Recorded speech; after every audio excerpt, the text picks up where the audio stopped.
Welcome to the March 24th, 2021 Planning and Zoning Commission meeting. Clarification meeting was held at 6 p.m. in the conference room at City Hall for clarification of the agenda. The following is the official agenda of the Planning and Zoning Commission. Discussion and commission action will be limited to those items on the agenda. Any citizen who wishes to address the commission shall first be recognized by the chair and shall give his or her name for the record. If a citizen wishes to read documentation of any sort to the commission, he or she shall first seek permission from the chair. There is a 3-minute time limitation for presentations to the commission. This evening's agenda items are agenda item 1 would be roll call and disclosure of conflict of interest. Aislinn, can you take the roll call, please? Crystal Chanda.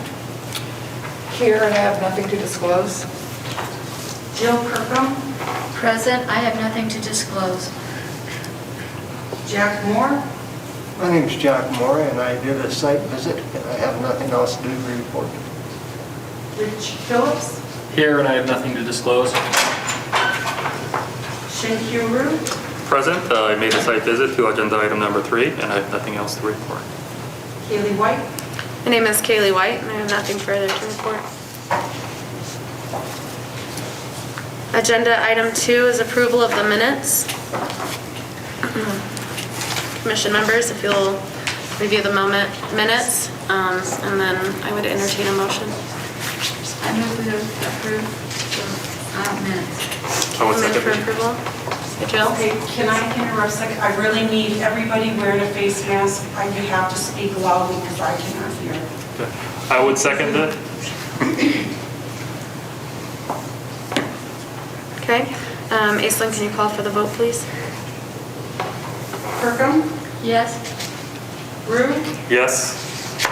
Chanda. Yes. Moore. Yes. Phillips. Yes. White. Yes. Motion carried. Thank you. Agenda item 3 is the public hearing and preliminary plat for the South Point Vista subdivision. An explanation of the public hearing is as follows. There's a 10-minute time limit on the application presentation, 3-minute time limit on public testimony. Names are required from those presenting and testifying. Questions and comments should be pertinent to the application and be addressed to the commission. As this will be a public hearing, there should be no questions, comments, or applause from the audience. Should the meeting go longer than 8 p.m., the commission may take a scheduled 10-minute break. Commission members must make their decision regarding the application on facts already in record and information presented at the public hearing. Conflicts of interest, site visits, and ex parte contacts by the commission members will be acknowledged. Protocol requires that commission members and audience be recognized by commission chair prior to speaking. This time has been set aside for commission members to hear comments from the public regarding a request by Scott Briscoe, represented by Christ Street of Harper Levitt Engineering Incorporated, for a preliminary plat application to subdivide 44.74 acres into 68 residential lots and 2 open space lots. The proposed subdivision, South Point Vistas, is located south and east of Wildlife Ridge Estates subdivision near the intersection of Barton and American Road. I declare the public hearing open. And if I could have the presentation from the applicant, please. Thank you, Madam Chair. Chris Street, Harper Levitt Engineering. I'm here representing Scott Briscoe on his South Point Vistas Estates. I'm excited here to present this for you. We feel like this will be one of the premier developments in the city of Pocatello in the coming years. As you know, that this is a 44-acre lot or 44-acre proposed subdivision with 68 lots to be proposed to be done in 2 phases, which we would like to get started on the first phase early this summer. When we first started designing this subdivision, we wanted it to feel like a seamless transition between Wildlife Ridge and this development. And so in 10 to 15 years, you could drive through both of them and it'd feel like the same development. Same road names, flowability with the roads, very similar lot sizes, very similar lot layout with the, what I call rim lots and then the interior lots. They're very, very similar in characteristics. This subdivision provided some unique obstacles. First of which was the falls within the sensitive lands because of the because of the mule deer wintering grounds. We have decided to set aside over 13 acres of open space for that, and where these open spaces would be in the drainages with the cedar trees where the mule deer like to hang out. These will be dedicated to the city. From what I understand in our conversations with the city, there was some talk maybe having trail system in there for people to access. There will be a storm retention pond in that open space. That storm retention pond does not count against, it's going to be the disturbed area, but we have over that 13.44 acres of undisturbed area. Also, lots 5 through 16 on the final plats will have no build areas close to this slope, so that we can have some more undisturbed areas, so there'll be a buffer between the open space and the residential development, and so we'll be clustering the homes. Couple things that we wanted to have this public hearing. We heard there were some concerns from the neighbors, as we talked about earlier, that we didn't necessarily have to have it, and we actually instigated this public hearing. We reached out to some of the neighbors that we had contact information for, that we knew they had concerns. We tried to talk to them about our development and try to alleviate some of their concerns. Unfortunately, some of their concerns is, they just don't want to see development. This development falls on the comprehensive plan as residential, so this has been set aside for residential development. The zoning is a mix of residential, medium density and residential estates. And I think staff did a really good job explaining how we came upon the lot sizes and the density earlier and in the report, so I won't rehash that. A couple of the concerns from the neighbors, one of the biggest concerns was this lot 20, and it's the biggest lot we had, the biggest residential lot. It actually will be butting up against the southerly end of Wildlife Ridge Estates. Concerns that lot's not buildable or can't access. In your packet, we kind of just did a quick driveway analysis showing that it can be accessed. And then we kind of put a buildable spot where potential, and it's just an idea. We just put this together to show that lot is buildable, it has access, and that if a house, and there's just one house would be there, that house would not obstruct because of the elevation difference of the site view of the existing houses. There's enough elevation change in there that they'd be looking right over from their top decks, and which most of those houses along that edge have a second story, or they have the walkout basement and then the extended deck. Their site view would go right over the top of that house, so their view of the South Valley would not be obstructed. So that's just kind of that's one of the concerns we heard. We wanted to kind of show we put thought into it, and that lot is buildable as is. So in that lot, we knew that was going to be a potential problem lot at the very get-go, and so that's why we set so much ground aside with it, just to have one house on it instead of trying to make those lots closer to the other lots. And we knew that whoever buys that lot was going to have to be creative in getting there, and also, but when you're creative, you also have a really nice lot. So. But yeah, we're excited. We feel like this is going to be a great addition to the city of Pocatello, and we ask for your recommendation to the city council to approve this subdivision, this preliminary plat. I can answer any questions you may have. Any questions for the applicant? Can we see the proposed driveway that you made? That will have to be discussed when we have testimony by those supporting, uncommitted, or opposing the application. Are there any questions from the commission members for the applicant at this time. Okay, if I could have the staff report, please. Is there any question, Doctor? Can I see? Just to the public. Yeah. The way the public hearing is set up is that the applicant will present, and the questions that are asked right now are to the applicant from the commission. And then the staff will report and do the same thing in there.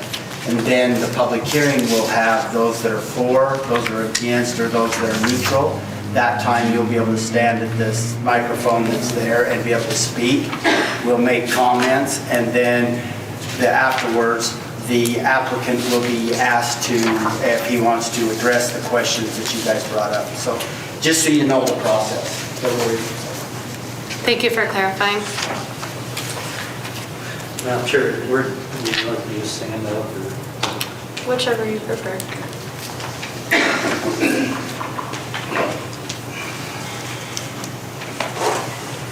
Good evening, Madam Chair, Commission members. My name is Matthew Lewis. The request is for preliminary plat approval of a subdivision to be known as South Point Vistas. The proposal calls for the platting of 44.74 acres, more or less, into 68 single-family lots and 2 open space lots for a total of 70 lots. The proposed subdivision is adjacent to Wildlife Estates, Divisions 1 and 2, which consists of 43 residential lots encompassing 14.4 acres plus or minus. The application was submitted by the property owner, Scott Briscoe. The representing engineer is Chris Street with Harper Levitt Engineering, HLE.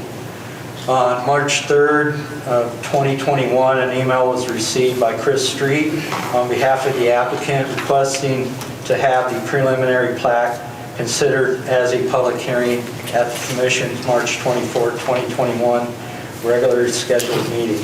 Thus, the public hearing is before you. The development is proposed to be in 2 phases. The phase line is depicted by the bold dashed line on the preliminary plat. A total of 30 single-family lots ranging in size from 9,583 square feet, or 0.22 acres, to 17,859 square feet, or 0.41 acres, is proposed in Phase 1. A total of 13.44 acres of dedicated open space will be included in this phase.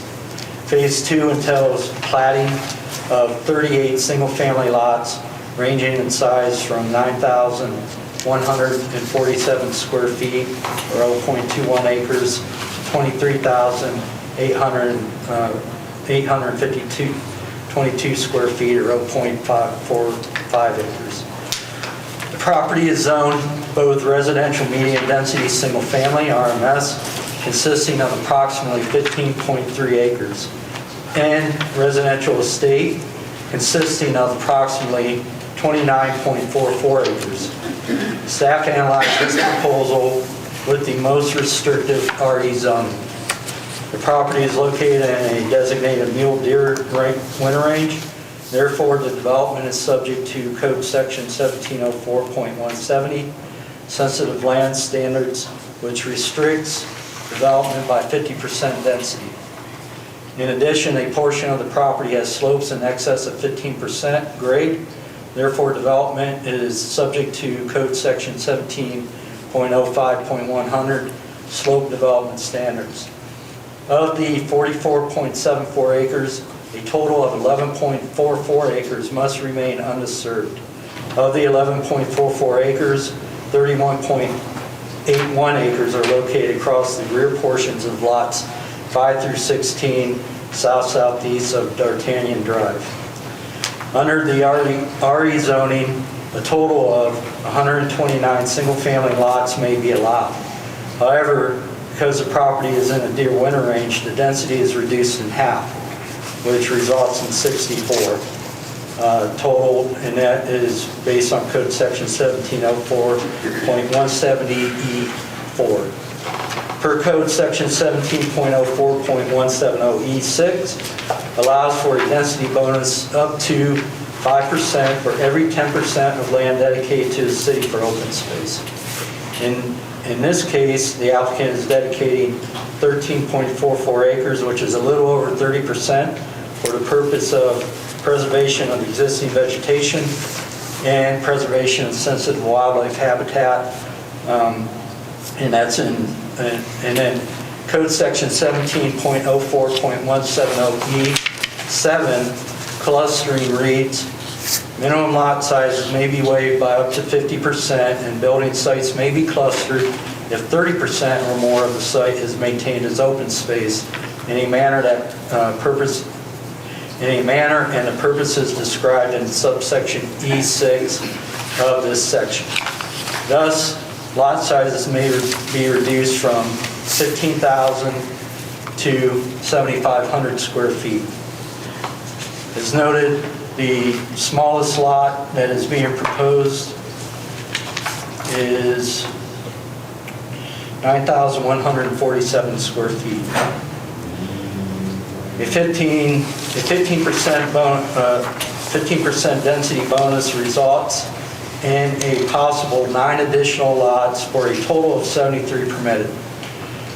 The proposal calls for a total of 68 single-family lots and 2 public open spaces. It is important to note that the proposed lot sizes are not out of character with the adjacent Wildlife Ridge development, with lots ranging in size from 8,712 square feet to 14,812 square feet. And these are outlined in your staff report. The proposal will not generate 100 peak hour trips per the Institute of Transportation Engineers Manual. Therefore, a traffic impact study is not required. However, Public Works staff is requiring that a traffic analysis will be provided with submittal of the final plat. And this is noted under development condition number 12 of attachment A. Regarding bicycle and pedestrian transportation routes, the Bannock Transportation Planning Organization's adopted bicycle and pedestrian plan near the site identifies Alvin Ricken Drive with a wide shoulder.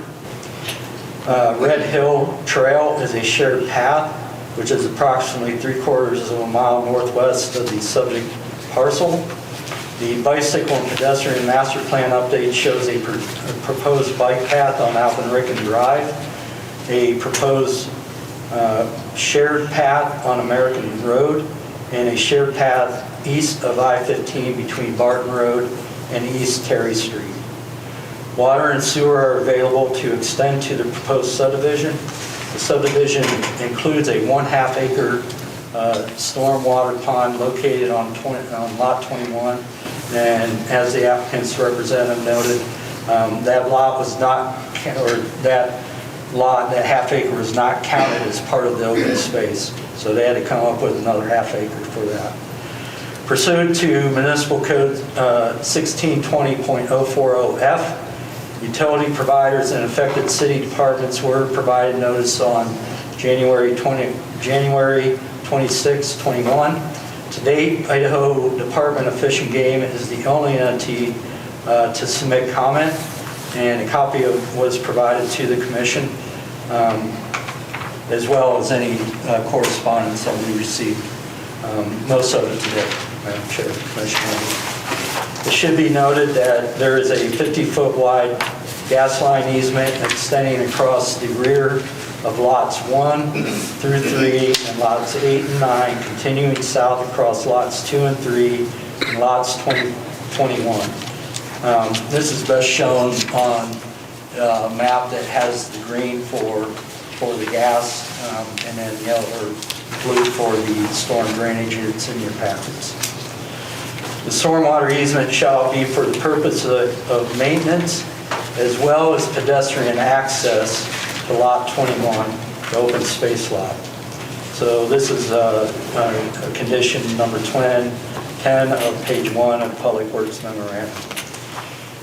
The comprehensive plan map designates the area for residential, which is consistent with the RE designation. Staff finds the goals, objectives, and policies from the comprehensive plan to be applicable to this application is outlined on page 2 of your staff report. All property owners within a 300-foot radius of the subject 44.74 acre parcel were provided notice per Idaho Code Section 67-6512 in order that they may provide comment on the proposed preliminary plat application. Notice was also published in the Idaho State Journal, and 3 signs were posted on the subject property. Staff received numerous inquiries from citizens regarding the proposed development via telephone and email. This concludes my presentation, Madam Chair and Commission members. Happy to answer any questions you may have. Great. Any questions for staff from the commission? Yes, in the development conditions, you wanted to change the name of Richelieu Drive to another name that is pronounceable to the general public. And in my, experience, people are going to pronounce things how they want to anyway. And so I don't think it really makes a difference. Like Gately Road, I didn't know how to pronounce that until I got here. Was on the commission. So what does it make it? Why do you name change? We can't hear the question in the back. I'll repeat it as best I can. So, Merrill Quell, the Public Works Engineer for the City of Pocatello. The question is the renaming of the road and of one of the roads. And my condition that is found in Development conditions on page 2. Number 5. number 5, changing the name of its RICHELIEU Drive to another name. And that is because pronouncing to the general public for the demographics.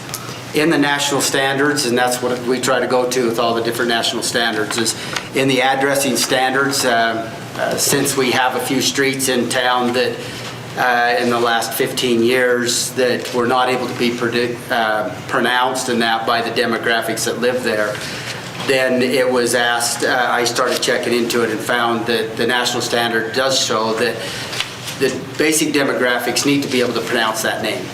So I take these names of the plats, and if I am not able to pronounce them, I take them to 2 or 3 or 4 other people, emergency services and so forth, and ask them.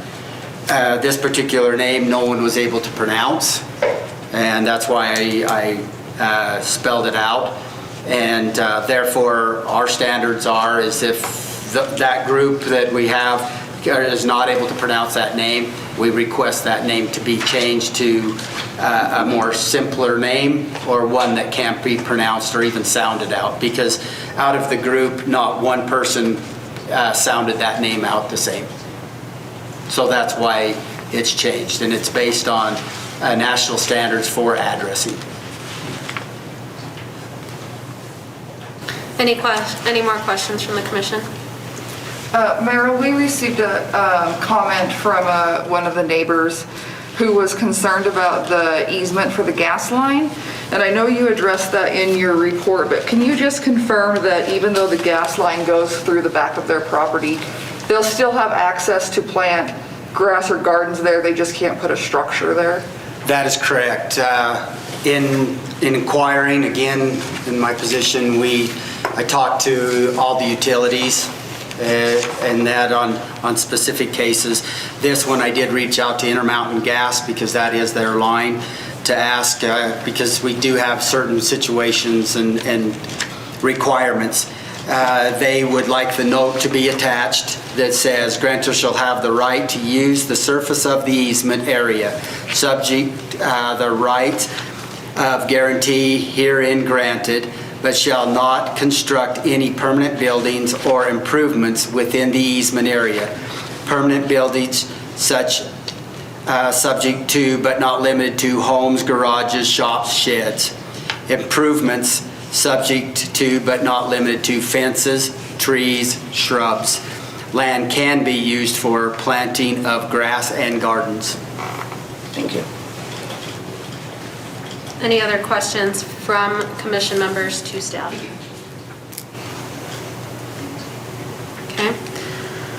So with no further questions, we will continue on to public testimony.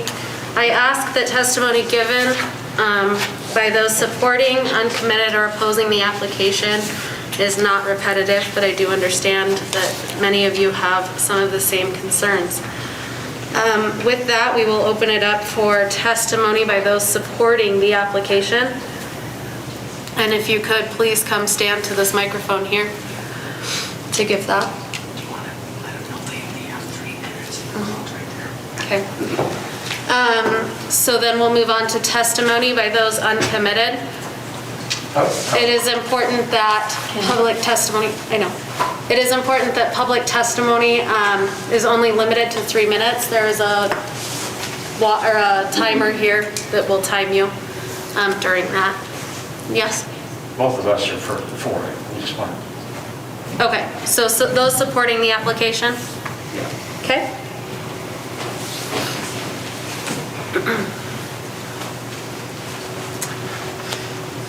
My name is Chris Nelson. I represent the developer.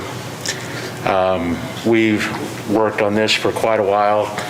We hope to improve the city, come up with a plan to we know what we can do with that property. We spent a lot of time talking about making sure there's space for the deer, make sure that we cleaned up there's some debris and thinning out some of the stuff for fire protection and stuff like that. And Scott Briscoe has built in a lot of places. We've only done one development here in town. It was up on East Point. There's about 27 houses up there. Those are going to be similar to the houses that we would build. They're all very similar to the ones on D'Artagnan and the Wildlife Ridge. There'll be very similar houses to that. There's a great need for housing right now. People can't find it. Employers need that as they're coming to town.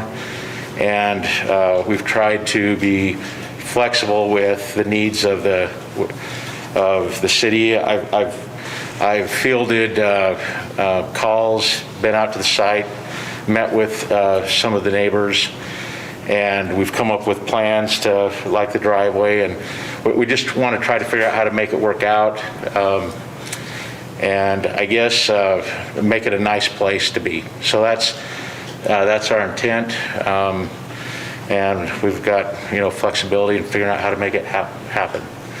So that's all I have. Thank you. Any more testimony by those supporting?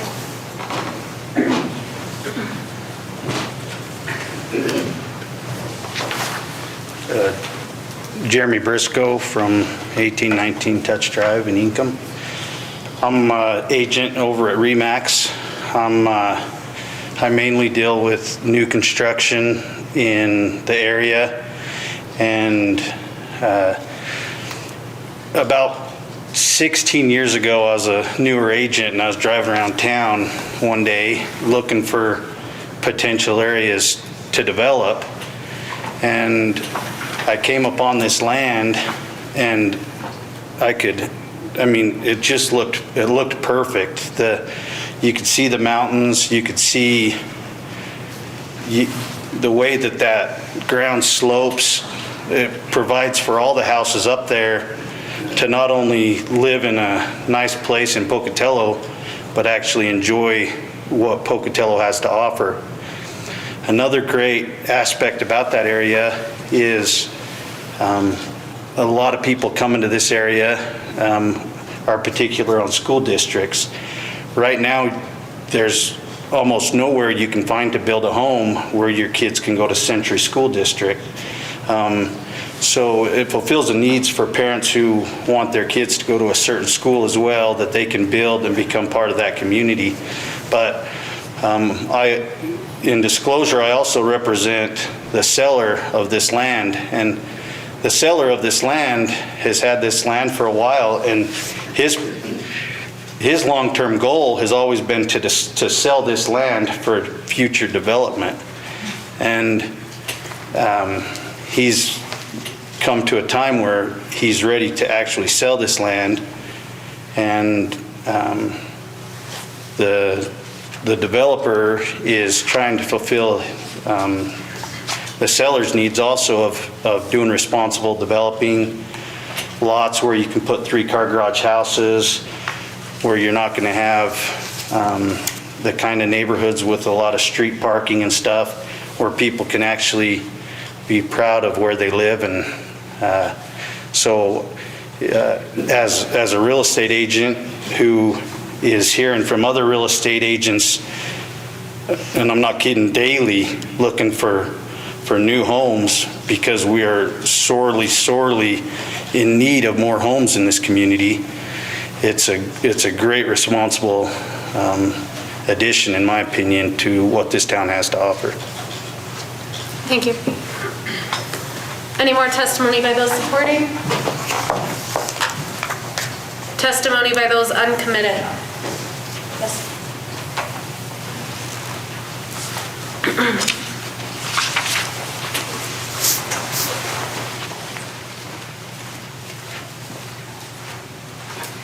My name is Cresta Fillmore. We live at 3153 D'Artagnan. We are the very last house on the right as you go up. We're going to be greatly impacted by this. The driveway for lot 20 will be right next to our house. I, however, don't really have any strong feelings about this. We knew when we built that house that that land up there would one day have houses on it. And we still wanted to live where we live. We love it there. I'm very thankful for the developer in setting aside the 13 acres on the hillside so that it doesn't block the views of those of us who are built along that ravine thinking we would have those views. So that I'm very appreciative of that. And my only concern is when lot 20 is offered, that it is made very clear to whoever buys that the driveway is going to need to support a fire truck, it's going to have to be built in accordance with that, and there's going to have to be room for a turnaround for that fire truck so that if that house catches on fire, that someone can go put it out and it doesn't burn down the rest of our neighborhood. And I guess that's my only concern, is that that is made very clear in the disclosures to whoever buys that property, that that is what they will need to do, so there aren't any surprises or we end up with something that just doesn't meet the standard. Otherwise, I think it will be a beautiful subdivision. Thank you. Any more comment by those uncommitted? My name's Dean Swallow. I live down below there where this site's being proposed. About 5 years ago, we went through a similar proposal on Wildlife Way where Brad was trying to build some homes there, and one of the big concerns that came up was the corner of Wildlife Way, Barton Road is a dangerous area to try to turn either way, and when you bring more traffic in there, nothing's been dealt with there yet. And they did a study on it and they were totally wrong on the count of cars. The Planning and Zoning Commission sent Jack Brennan up there and he sat there and said there was 1 car every 10 minutes. That's so wrong. When you go up Wildlife Way and you try to turn one way or the other, or try to go across to Alvin Ricken, there's close calls there all day, every day, and that needs to be addressed. With that being the only way in and out of there, American Road is not ready to absorb traffic like that. Another question I have is, we looked at some property up where the owner of Safe Haven lived at the top of Swisher Road. At the top of Swisher Road, they're having 30 pounds of pressure on their water lines. Now, my question is, where's this water going to come from for this subdivision? I know there's a line that goes up Barton Road. I've looked into that, but that owner said he had to have a holding tank for water to supply his house when he couldn't get enough water pressure to shower, and he was running out of the holding tank, and spent the rest of the day dumping water into the holding tank. And we chose not to go that route because we didn't want to have to deal with that. So that's something else that needs to be looked into. We have deer in our backyard every day. Those deer aren't going to move because you put a house up there. They're used to that area, and by telling them to move over to the valley, they're there. I worry about that. That's their area.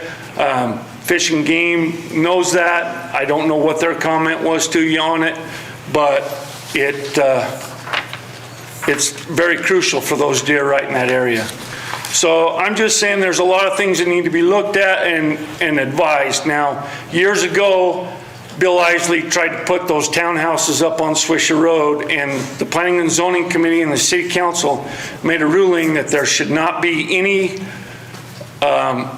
movement of the slopes for drainage purposes in that area. He wanted to take that whole area that they're talking about right here and do townhomes, and it was denied because of the runoff.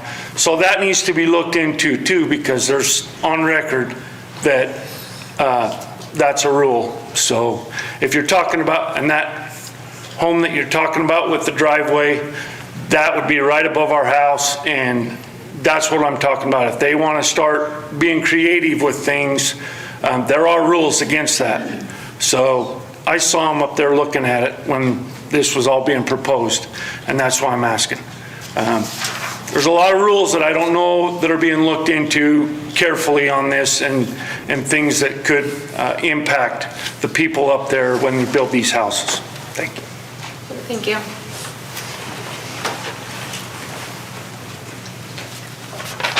My name's Jennifer Putnam. I am getting over aspiration pneumonia, and I'm on remdesivir, so don't worry about my no mask. I've lived on 3145 D'Artagnan since 2007. I was the first house to build there. I have 3 concerns. I'm not opposed to development because, like Cresta said, we knew that development would come when we built the houses. My concerns are the entire area slopes down towards the west. In our subdivision, we've had some problems with flooding. I don't know if it's because the drains or the culverts are not, kept free of debris, but we've had one summer we had water into somebody's garage. If you're going to put 68 houses on the east side of us and we're going to drain it all our way, we need to be making sure that there are extra drains. I don't know if anybody's looked at the slopes of that to decide if more drains would be needed. I don't know who looks at that. One of my other concerns with combining 2 neighborhoods is Wildlife Ridge Estates is its own neighborhood. We have little kids in the neighborhood. We have families who were under the impression that they lived in a cul-de-sac for at least a time, unless Wildlife Ridge Estates expanded. This is a completely different neighborhood. I'm not really sure why, besides the convenience of having the new development have 2 more access roads through Aramis and D'Artagnan. Is it Aramis? I'm not sure why we need to have this be all one neighborhood. I mean, is it just for convenience? Because we don't necessarily need 2 cars per household minimum. When that's full, how many cars is that going to be going through the streets when they have 2 perfectly fine entrances where they can come in and out? Another concern is, what are you going to do with Barton Road? Right now it's fine. You add 68 more houses in, however many families that equals, you're going to need to do something with Barton Road. My last concern is with Lot 20. When I moved in, I was actually given a property that backed up to the ravine, and any property that backs up to a ravine has to have 30 feet of defensible space because it's wild land behind me. Nothing was ever done for the entire neighborhood for those of us who are looking at backing up to urban wildland interface. Now you have however many new lots that are going to be backing up to urban wildland interface, those all need notes telling those owners, if they're going to buy that they have to have 30 feet of defensible space. When you're off a cliff, how are you going to have defensible space? We've had 3 fires in the last summer. We've had multiple fires throughout the years. Like I said, I had to buy extra land to get my house. I certainly didn't tell my insurance company. If you're not meeting county code for urban wildland interface, you probably aren't going to be allowed to have insurance for fire. Anyways, those are my concerns. One last concern, I know I've gone over time. Lot 20, that is a ravine, and it has been drainage for the entire time. I would highly not recommend filling in a ravine to make a driveway. I realize you're going to put a drainage pond, but the natural slope of everything, like I said before, that's also something that's, I think that we all recognize development's coming, but I think if we could do it right, it's fine to develop. Okay. I don't want it done half-heartedly or haphazardly. I hate to interrupt, but we have to keep that down to 3 minutes. Yeah. Okay, thank you.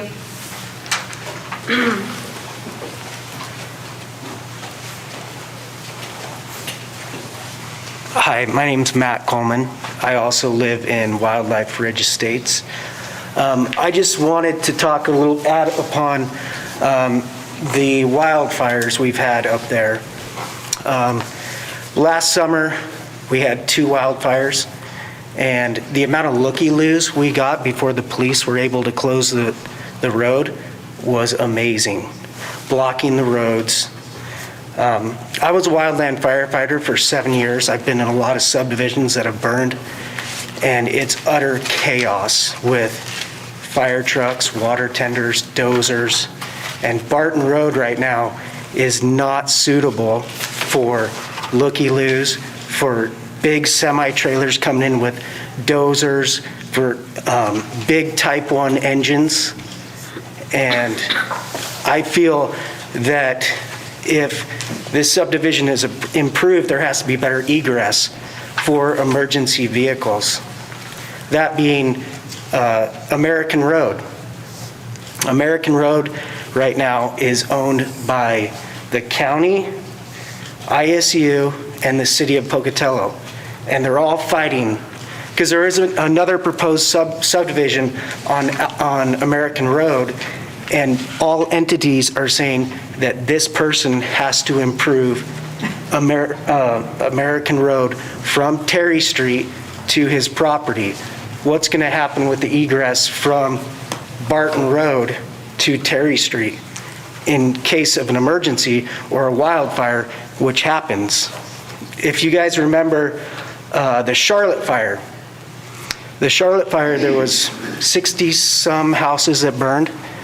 Most of those houses burned because when the BLM and Forest Service showed up, they said, we're not sending our guys up that road because there's no way out, because they're narrow roads, just like Barton Road.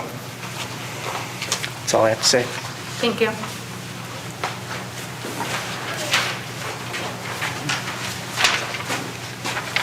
My name is Krista Hale, and I live in Wildlife Ridge Estates. My main concern, I get that there is going to be a subdivision. We knew that when we moved in, but you're saying that you would like it to be like seamless coming through the 2 neighborhoods, and we are saying that we don't want it like that. The current residents down there do not want those connected. We live on the corner of Athos and Aramis, and the kids in the neighborhood all gather in those areas. And we have a lot of little kids, and we have kids with special needs in the neighborhood, and we don't need another access point for this subdivision. According to the plat, it has 3 already coming down onto Barton Road.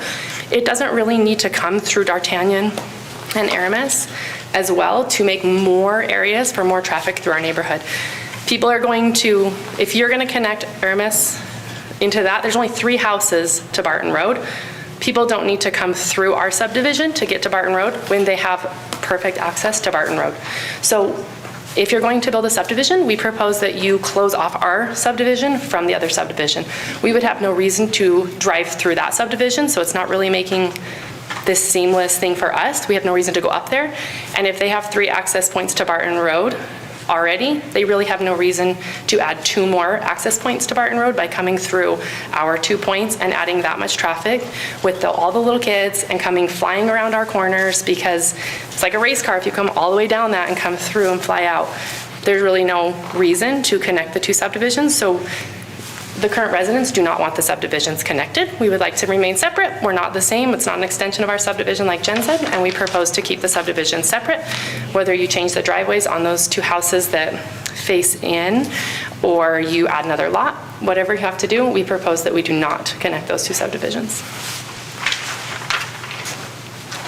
So we are currently hearing comment from those uncommitted on the application. Are there any more public testimony by those uncommitted? Okay.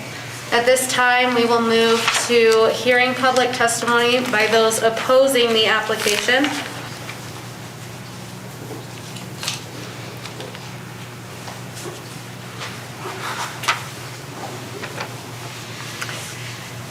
I'm Jane Vitale.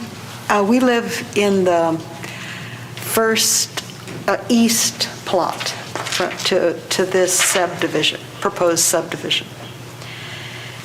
Barton Road is a very special place for so many folks who live in Pocatello. It provides a lot of southern vistas for bikers, hikers, as well as those who drive clear to the top of our main overlooking viewpoint. From there, folks can view firework displays from as far away as American Falls and lava hot springs on the 4th of July. The lookout is even named for a Chinese man who mined up there, and we were warned to caution our children not to enter those mines when we moved up there 48 years ago. Besides the 2 curves on the road, Barton Road, which already make it difficult to travel safely above Alvin Rickens Drive, the police academy has cars parked on both sides of the road, often during the day, just below the Wildlife Estates subdivision. All of that, coupled with the fish and game offices, make it fairly highly traveled up to that point. But to complicate the safety of longtime residents, there are 20 residences already above American Road, the last second way off the hill. Those living for many years on the corner of that road in Barton have already seen their southern view seriously limited thanks to the heights of the homes already constructed in Wildlife Estates. Surely they have some grandfather rights. Besides the need for widening the part of Barton Road which abuts the proposed 44 acres of Southview Vistas subdivision to handle the added traffic, including bike trails, and I hope you note Ron Bollinger's submitted, yes, he's done, I think, a good job probably on that road. These acres are already used as an easily accessible place for walking dogs and children who live on the hill. And the sagebrush steppe is also the winter home for a small herd of deer, as you've heard, caught within, thanks to the building over the mountain range on Buckskin Road. We never used to have deer there. But they proposed, the proposed 13.1 acres for green space are too fragile for all of that activity, I would strongly suggest. Plus, the deer don't recognize signage. Consequently, we would strongly suggest that the relatively flat acres, which were once determined to be too steep, we had a big, long planning and zoning experience with that, for city water and sewage, is a natural park for the common good of the neighborhood, both human and animal, as well as for all of those in Pocatello who travel up this historic road for the view or a challenging bike ride. An infill in the valley would certainly renew our Pocatello in the process and provide the housing maybe we need. Thank you. Thank you. Any more by those opposing? Hi, my name is Cindy Heisel, and my husband Mark and I live on the corner of Barton and American Road. It seems like that we are very impacted by the traffic, and that is one of our biggest concerns with having more houses up there, because right now the roads to the existing housing complex is down below American Road, and so we don't get that traffic from those houses. But with almost 70 more houses, we're talking probably 140 more cars a day going up and down the road. So we're really concerned about the width and the corners, and there's also people park on the road when they go jogging and things like that. So we were thinking maybe it would be a good idea to have no parking signs on the road, because on the way down American Road, there is parking off the side of the roads that people could park on if they want to jog and things like that. And also the deer pretty much winter in our yard. So I don't know if telling the deer they need to go somewhere else is really going to work. But also, as Jane said, we've got the Fish and Game blind driveway. We have ISU police students parking on the side of the road, and so I don't know if ISU would have to make that parking lot even larger. We were also thinking maybe it might be nice to build a playground or something like that in the new housing complex, so that that would be a nice thing for both of the housing for the existing one and for the new one. As far as being concerned about everybody's view, nobody is too concerned about the people who have lived there for 35 plus years. And that is something that, one reason why we moved up there was the view and the land, so we could have horses, things like that. And now we see 2 big houses instead. So I think it would be nice to maybe address that too for the existing residents. And that's about it. Thank you. Thank you. Any more comments?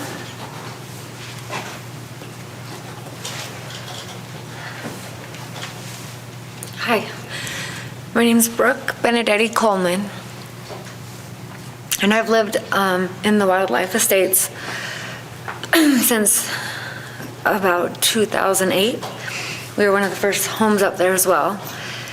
And I do enjoy it a lot. It is a beautiful area. I'm a native of Pocatello. I love it here. I love Pocatello. My dad is a native of Pocatello. My grandpa is. My great-grandparents came here in like 1910.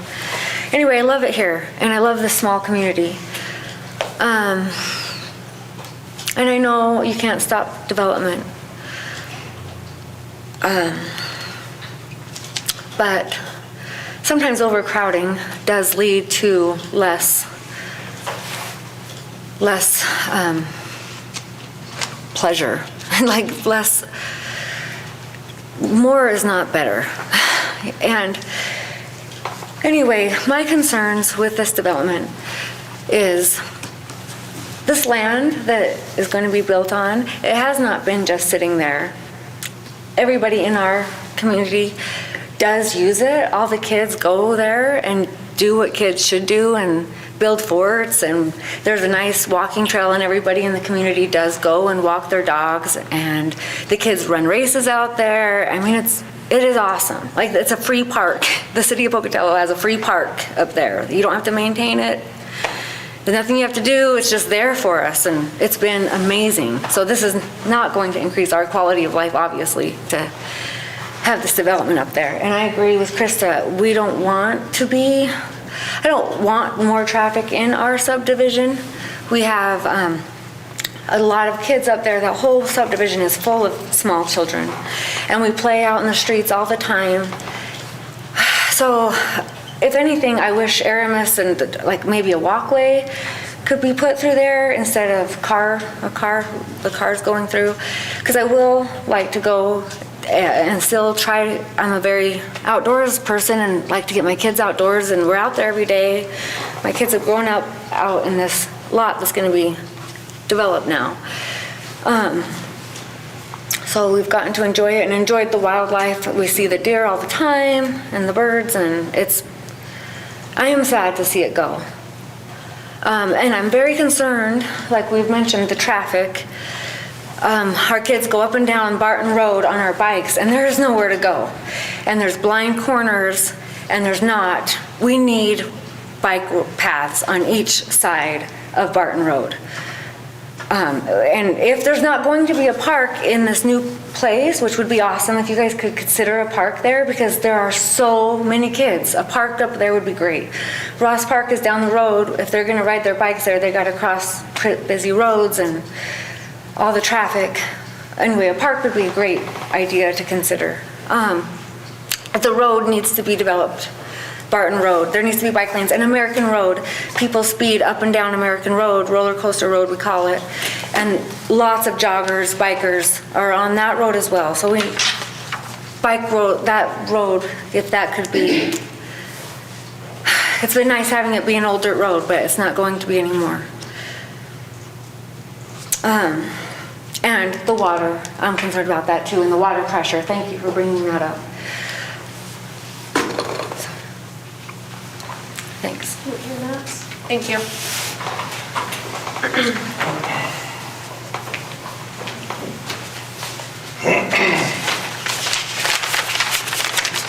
Hello, Kenneth Heinlein's my name, I'm at 1940 Barton Road, and I want to thank the commission for having us and the developers for also letting this happen.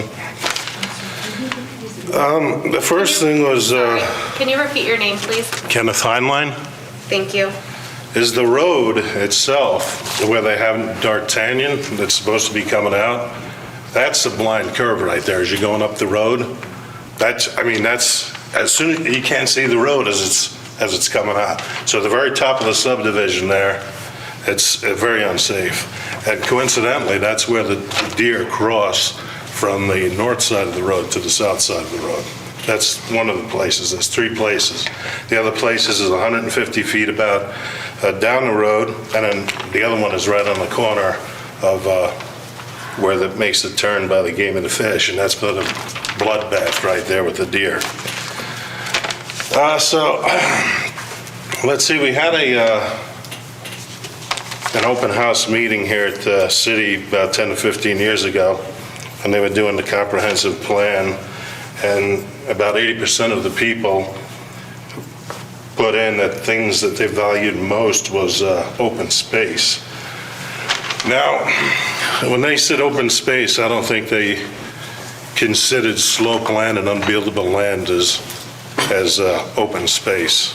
And that's what it seems like most of this open land is it's just land that's not usable. I don't think, that can't be part of the metrics, but I think it shouldn't be 100% or 90%. This unbuildable land's fine, you want to use some of that, but it shouldn't be 100% of the metrics on that. Let's see. There was a sign where the deer crossed the road, right, where they proposed to put that D'Artagnan road out at the top, and mysteriously it disappeared within the last 8 or 9 months. It was never replaced. It was run over by a truck. It looked like deliberately, but never put back. In your comprehensive plan that I seen you have on the, that you just put up a couple days ago on your website, it says that in order to receive clustering, minimum lot spaces waived, and/or obtain density bonuses, open space for the following purposes shall be maintained. It says shall be maintained, right? So for the following purposes shall be maintained. So in order to get all those things in his plan, they've got to, shall be maintained recreational trails and preservation of sensitive wildlife habitat. Well, right on the, you can see the satellite view, all of these trails on here, not one of them been maintained. Let's see, it says wildlife for the fencing for the deer. I don't exactly know what that means. You're going to tell me that once these people buy these houses in the subdivision, they're not going to be putting up 6 feet of PVC fencing or wood fencing? I apologize to interrupt, but that is 3 minutes. Thank you. Okay. Any more by those uncommitted? Or, sorry, those opposed? Those opposed? Okay, at this time, with no further testimony with those opposed, we'll open it up for rebuttal from the applicant. Thank you, Madam Chair. And I apologize, I didn't do a very good job explaining what we're doing with Barton Road. I think we could have answered a lot of these questions. We are developing Barton Road on our side of the street, and that's one of the conditions of the development. We're widening it, we're going to provide a sidewalk along it. I know there was a recommendation or a thought that we could put no parking signs along there. I guess that would be up to staff to recommend that. I don't have a preference one way or the other, and I don't think that our developer has a preference one way or the other. A couple other things I just want to touch base with the water pressure. We're providing a 12-inch water line up Barton. We're supposed to, part of the condition of the preliminary plat, and a lot of this stuff happens, the next phase, the next design phase of it is the water model, and then again, that's another condition that staff has put upon our development. I felt from the tone, and I'm very sympathetic. Nobody likes to see development. I mean, I don't like to see it, but this is what I do for a living, right? I mean, I come to these, I listen to people, I try to address their concerns, and so I'm very sympathetic, but there is a need. And I think Mr. Briscoe brought that point out as a realtor, and we've seen it in not just this county, not just this city, but all throughout Idaho. People are trying to get away from where they're from and try to come to our lovely state. And that puts some strain on our resources, and we need to have a place for these people to come. For places like ISU, places like the hospital, on semiconductors, all these big companies in Pocatello, they need places for their employees to live. All of which are really close to this development. Unfortunately, unfortunately for the neighbors, this development is in an area where it's projected to grow residential development. And I know it feels like we're just willy-nilly trying to put this together and throw it. There's been a lot of thought, a lot of meetings with the city, a lot of the rules that we follow, and for this development to get it to where it is. It's just not done just on the back of a napkin. And trust me when I say that the city wouldn't allow us to develop it willy-nilly, and we need to follow the rules, and which we have. There's some talk about not connecting the subdivisions. There's multiple reasons to connect the subdivisions, and one of them contradicts what they're talking about with the fire. If we start dead-ending roads, it makes it difficult for the emergency vehicles to know where they're going, and they can get caught in the dead end and not get, and it's the flow building. It gives people other options instead of flowing. I know it feels like we're connecting the subdivisions and all this traffic's going to come right down D'Artagnan. It's not. We have 3 other accesses. We're just giving people other options to access Barton Road, so we're not providing more traffic through the existing neighborhood. And I would bet staff would say that if we tried to dead end those roads, they'd be against it. Well, and talk about the blind curve there, where D'Artagnan comes out. We looked at the alignment of Barton, and that looks like we're about 1,000 feet off that curve for where our road comes, and looks. So I don't have the exact measurement in front of me, but just looking at it, that's what it looks like to me. There were multiple people brought up the ideas of a park, having this as a park, and people have been using this as a park, and we understand that, and that's why we're providing the open space. There are trails in that open space, and I think that's what the provisions we're talking about, that in that open space, those trails, we preserve those trails, not preserve the trails in the areas we're going to develop. We felt like we've been more than generous on the amount of area that we're dedicating to the city for that open space, and that is like a park, to have those trails and areas to walk and enjoy that open area. And yet we don't expect the deer to follow signs. We understand that. We're just reserving an area that is away from disturbance, away from development, and keeping the development in a clustered form. Let's see. I think that's about all I had. Like I said, we're very sympathetic, and that's why we wanted to have this meeting. We wanted your guys' voices to be heard. But understand that we have put a lot of thought into this, and we feel like it is going to be a great asset to Pocatello and a great development. And we're asking for your recommendation to approve this preliminary plat to the City Council.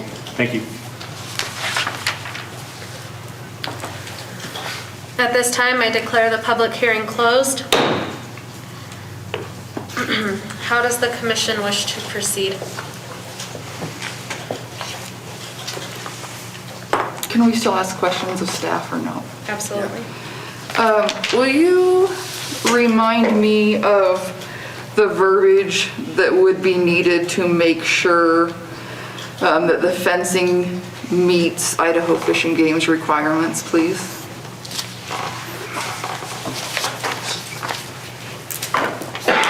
Give my client one of them. I mean, I know where it's at in the report, but like if we were to assure that the people that bought the lots were required to follow by those rules, how would? Yeah, so the issue, and you have a kind of a memo from Fish and Game. Can everybody hear me? Okay. A memo from Fish and Game, and if you look at everything that Fish and Game has in there, they're not requirements, they're recommendations. So the recommendations are to use, more friendly deer, like not so much like, I guess it would be like chain link fencing and stuff like that. You'd want to use more, wood, that type of thing that they can kind of jump over. I know I have deer in my neighborhood and they jump over a 6-foot fence like it's nothing. And it's, and it's wood. Their concern also is with the type of vegetation. There's different types of vegetation that can be used where, that you can plant that attract the deer. And a lot of the complaints that people have about deer and, eating their rose bushes or what have you, is because that kind of attracts them.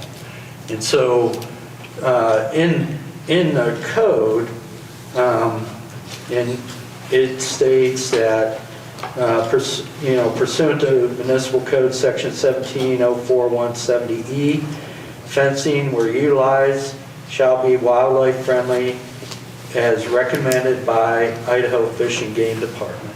And they further address that with some of the vegetation and so forth. So I don't know at the city level how we can require that you can't put a fence up or what have you. I think that would probably be better served through like restrictive covenants. And that's what I was saying, is that can we? We don't get involved with restrictive covenants. Okay. I would point out too that this report can be found on the city's webpage under the planning and zoning. So, and all these things that we're referencing, a lot of them are in there. I would like to just state off the Fish and Game memo, it just says also fencing designs to decrease the potential for big game to be injured or entangled in fences as they travel through the subdivision. That's how they produce there. It doesn't say no fencing and that, it's the type of fencing that they will get tangled up in and so forth. And those that own horses know exactly what I'm talking about, so. I have a question. Absolutely. So one of the things that kind of came up frequently is the wildfire concern. And I know in one of the conditions for this development is adherence or kind of, city fire department regulations, and all those conditions are also included. So I'm wondering if, are these regulations sufficient to address all these concerns that they have? I believe they are. The way we have Fish and Game, like you pointed out there, they're the guidelines that's there. We have ordinances of feeding the wildlife and so forth. And I enjoy the wildlife where I live. I mean, they're right there in my front yard and across. There's probably at least once a week that I see them across the road there. and watch them. The other day, I watched as the school kids went down the road on the west side of the road, and the deer, there were 7 of them, and they were lined up, and they were on the east side, and they were walking down to the bus stop together. And that was about 3 weeks ago, and I live very close to this neighborhood. I'm sorry, my question was with regards to the wildfires. Oh, wildfires? Yeah, because they were Okay. mentioning the fire concerns and kind of The wild- distancing, yeah. so I'm just wondering whether I know within the conditions, we have the fire department regulations in it, so I'm just wondering, will that adequately There's address actually a concerns? county code, sorry to interrupt, so he may not know about it. Shen, will you continue with your question, Yeah, please? so I'm wondering, so in kind of reviewing this application, have you, will this have adequately addressed the concerns made by the public? I will say yes, because if you look at the Public Works memo also, for these type of areas under the general conditions, number 9, and this is for the open space, and through there is what we've been doing at the city for quite a while. It's mostly been in the Satterfield area because of the development there, and this will be the same for this open space. Developer is responsible for effecting a fire-wise fire fuel management assessment and evaluation on the area within the proposed subdivision. The assessment and evaluation must be completed by a local fire authority having jurisdiction, and that will be done by the fire department and Public Works Department, and meet all current requirements of city code. Development must reduce fire fuels within the subdivision area on all vegetation to specifically provided by the fire department. All assessments and evaluations, as well as fuel reductions, are at the developer's expense. I will add to that we have got some grants, and we are going up in the Satterfield area, but it'll follow the same here as the developer. That up through that open space in there with the BLM and I can't remember a couple of the other agencies there for fire and wildland fires. They said like the WUI code, and our WUI code is the 2004 version. That trees will be reduced to about 20 per acre going up through that there, and that seems like a lot of trees and a lot of there, but that is the fuel reduction that has been set out also. So, and that is one of the requirements there. So I have another follow-up question. Sorry, if anyone wants to ask something. So one of the things that was mentioned or concerned was with regards to slope, and I know we did a slope analysis. The staff has conducted a slope analysis. Can you elaborate on how some of these findings or recommendations also will mitigate a lot of the flooding concerns that was also due to the slope that was raised by the public? Well, simply by just leaving the slopes, because most of the open space is the steeper area of the 44.74 acres. So you're not devegetating, if you will, all of that area, so they can create, other issues with now you don't have, you have a storm event, and you take away that vegetation, all of a sudden you have, this rush of water there. That's why the code is, it says it is driving towards more of that clustering and keeping those slope areas from being developed and graded and so forth. So I think that the way the developer has proposed the preliminary plat fulfills that that criteria, if you will, under the code. Does that answer your question? If I could elaborate Sure. there too with what Matt said, and to add on is that, and from the comment is flooding in their current development there.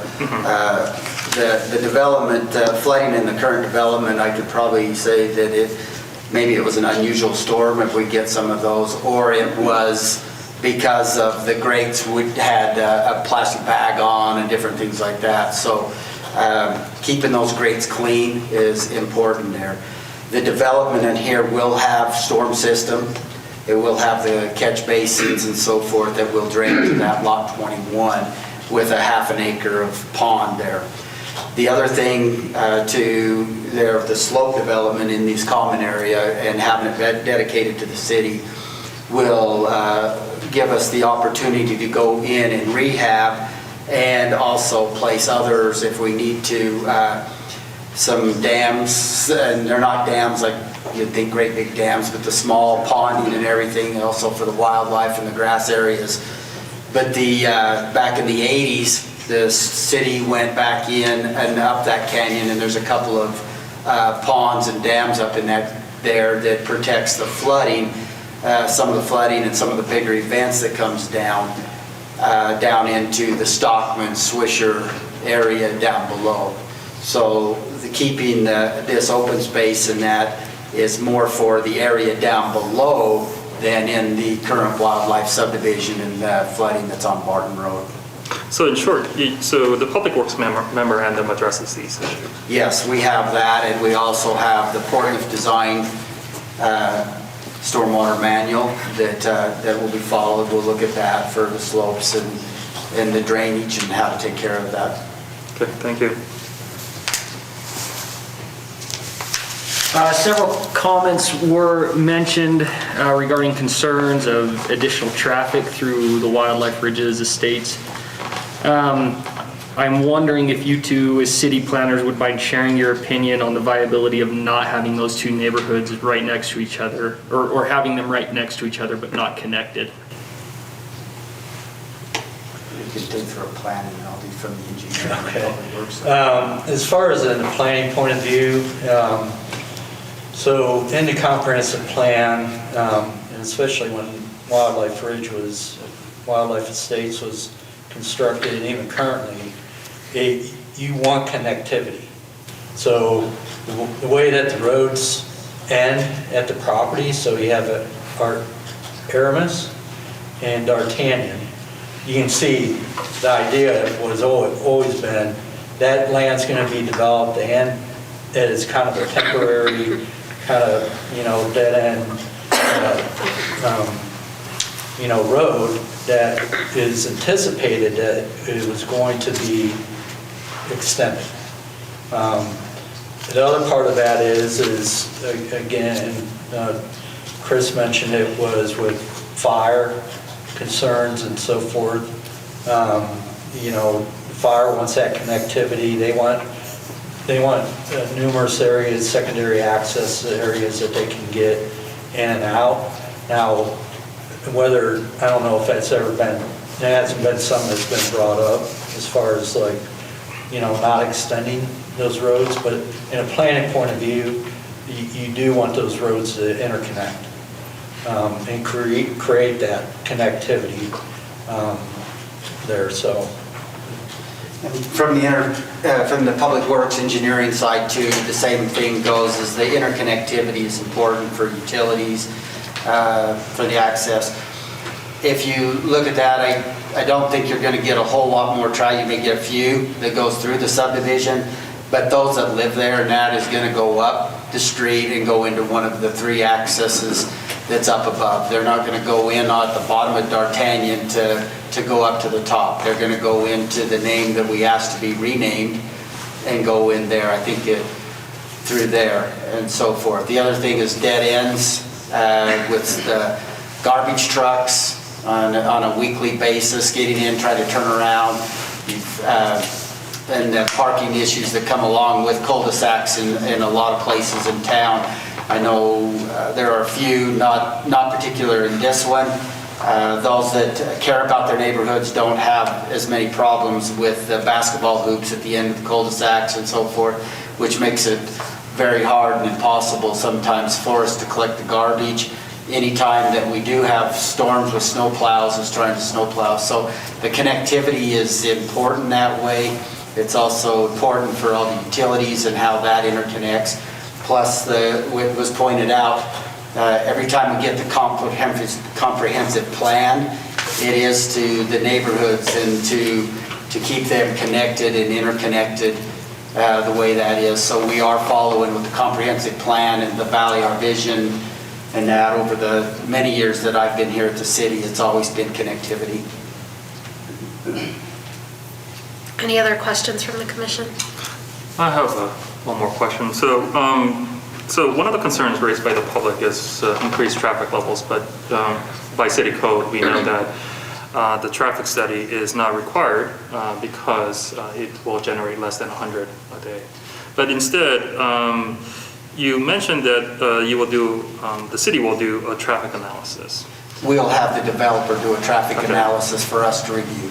Yes, and so could you kind of walk us through kind of how that will abate, or if the public's concern was kind of addressed, or new observations come up and those concerns are confirmed through the analysis, what other remedial actions will be taken, or kind of? I'll do my best on there. Again, we did the analysis running off of the Institute of Engineering for Traffic and for these type of developments. And for, single family detached, meaning there's no duplexes, townhomes and so forth there. There's not apartments and that. So in doing that analysis, it seems like a lot to those that actually live there. But in reality, if you step back in that, it's not as much traffic as you think. So the peak, the biggest times during the week, you'll have the hours, and we did the AM from 7 a.m. to 9 a.m. There'll be 55 new trips that would be generated for people going to work, school, wherever that is. Coming home is going to be more. There'll be 73 more trips that comes in for this development as it's built out. On Sundays, on that afternoon, that's from 4 to 6 p.m. And then on Saturdays, there's 69 trips that will be added. And there'll be about 63 trips when you do the analysis on that. So when you do that analysis with the current streets there and that, you're only adding one more, during the peak hour, one car per minute more. Now, those that live there, that may seem like a lot of traffic more that's there, but that is not the case. Our residential streets and so forth can handle 2,800 cars a day before we start going into collectors and so forth. And that's where that's at. Now, they did bring up the curves and the issues that they'd like to address, the analysis, which we hope with all the analysis, with you guys' feedback, the intersection of Wildlife and Alvin Ricken and Barton there, and the sight distance as you are heading north. We are aware there's a sight distance there. In the last couple of weeks, again, I've brought that up to ITD, the Idaho Transportation Department, because it is their land on the downhill side, which is the worst of the problem with the sight distance. They keep telling me, well, they don't have a planned project. Well, we'll do it when we expand the interstate to three areas there. So to get that with this analysis, you say how to impact. So this might be able to help us leverage ITD to do that. Also, the public calling and saying, hey, we understand that this sight distance, we understand you own this property, out there, to their traffic engineering department, also may help us to get another jurisdiction to assist on that. We can look at some with the Fish and Game. There are a lot of driveways the Fish and Game driveway is blinded, especially on the uphill side, how they've planted the trees. I know we've talked to them a little bit about trying to do that. As Chris pointed out too, as we go up further in the corners there, the way that right-of-way sits, we're pushing everything to the south as far as we can, and to keep that alignment there, and to align it, Barton, and try to take that curves out to keep that side as straight as we possibly can. And then as development happens on the other side and so forth, we can do a little bit more widening and work with landowners and that as they develop on that side. So I don't know if that answered all your questions, but that's part of that analysis. We'll be able to go through and to see if anything else comes up. The comments here is well taken that we've heard tonight because of the blind corners and so forth. And we will do our best within the jurisdiction we have to address those. Thank you. Yeah, I just wanted the clarification because I know some of the concerns are not really within the purview of the Commission's review today. So there's one other question I'd like to answer that was brought up earlier, so we don't lose track of that one too. It has to do with vehicles, but it's not on the roadways. But it was that the driveway on lot 21, that they will be, a turnaround for fire trucks and also to carry the fire truck weight of a 75,000-pound vehicle in all weather conditions. That will be a requirement. That is in city standards as well as the International Fire Code for those driveways and that are deeper than 150 feet deep. This one will be. So I wanted to make sure that I at least addressed that. And if I could take the liberty on the water pressure, just to do that, the water pressure that's on Stockman and Swisher of the 30 PSI at the house that was owned by Mr. Burpee, the Safe Haven. He did have to put in a pump and everything because his well that he had up there was not sufficient. He has worked on, city pressures that are off there. He is a lot higher. This subdivision is on a completely different zone, and it is fed for a 12-inch line. The lines down Swisher and Stockman in that area are 8 and 6. So that would be there. So we have looked at that, and we do have requirements for the pressures also there and have to meet minimum pressures of what those are. So in simply, just to follow up on your last comment, so there shouldn't be any pressure issues with to Wildlife Ridge? There should not be any pressures differences, especially because that's when their development, Wildlife Ridge, went in, the developers at that time was required to start down by Wildlife Way and at that intersection and bring that water up, and it was a 12-inch line at that time, and it will continue as a 12-inch line going up. Okay, thank you. Any further questions from commission members to staff? Okay, at this time I leave it to the commission to follow with a motion.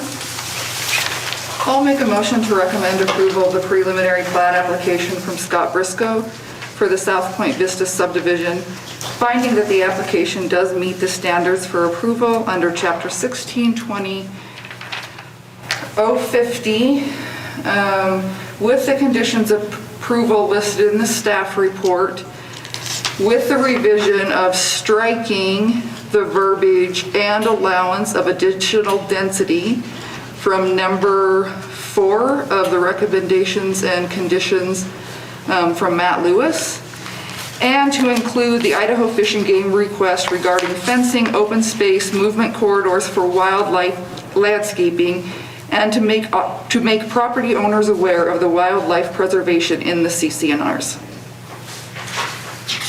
You're gonna have to repeat that. Where? I need your add-ons and your striking. Okay, striking from the planning and zone, the staff report, number 4, the last 4 words, and allowance of additional density.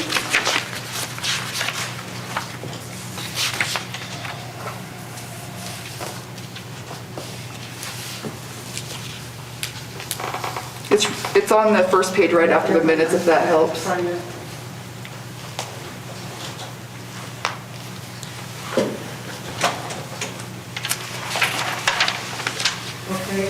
include what? And to include the Idaho Fish and Game requests regarding fencing, open space, and movement corridors for wildlife, landscaping, Is that somewhere specific I can find it?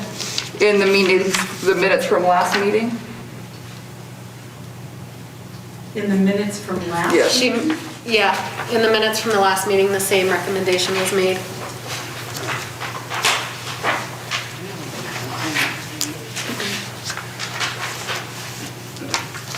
In the last paragraph? The same verbiage is used. For the ridges? Yes. Okay.